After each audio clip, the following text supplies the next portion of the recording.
now that winter's drawing in and we've got 7 months of probably bad weather coming to us, it's a good opportunity now to review your game and think about areas of weaknesses and strengths about it, and perhaps one of them might be to increase your power, because a question that I get asked a lot is, how do I hit the ball further?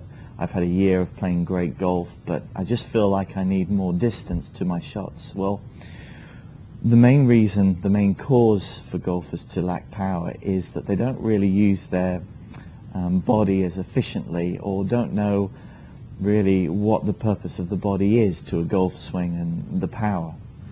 And it's only when you compare it to other sports like javelin throwers, tennis players, or just in general just throwing a golf ball, the body has a massive amount of involvement to hitting the ball a long way. So there's in biomechanics, there's the kinematic chain, or the kinematic sequence. It's the amount of power that you're able to apply to the golf ball through the sequence of movements in your swing. And when people talk about timing is really what? It's the sequence of movements and how fast they move, and at what point do they really transfer the power to the ball. So it basically starts by looking at the way we get to the top of the backswing and how we create tension in our swing. Now, when we swing the club back,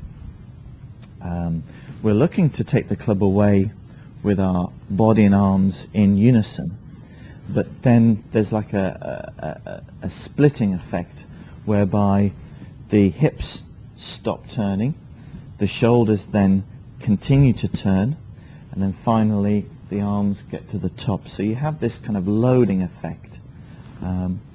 So the way to look at it is using the picture on the right, and when I take the club back, what I'm trying to do is to get the sequence of movement so that everything works away together, and then when the hips reach a turn, a maximum turn of say 45 degrees, they then stop turning.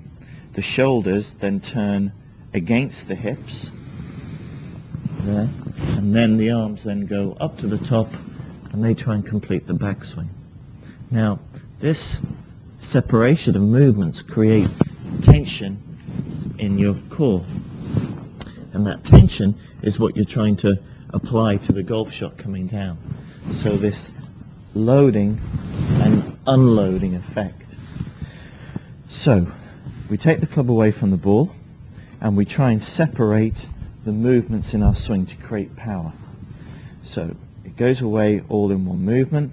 The hips stop quite soon. The shoulders turn against the hips, and that separation there is called your kinematic stretch. Now that's demonstrated by that number in the bottom corner of the animation there, the K angle. And my K angle there at the moment is 24 degrees. That's the difference between my hip turn and my shoulder turn. Now the more we get separation here on the backswing, the more tension we've got at the top of our swing. So from the top of my swing then, what I need to do is I need to basically unwind that energy.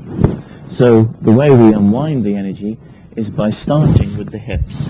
Now by starting with my hips, I can actually increase that K angle quite a fair bit, as you can see there. You can see the white bar really sort of twisting first, holding the shoulders in position.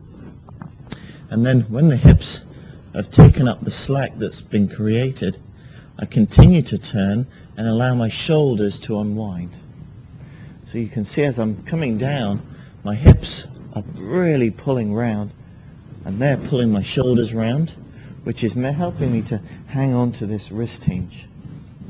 And that energy that's in the shaft there is being weighted, is being stored for the point when I get back to the ball.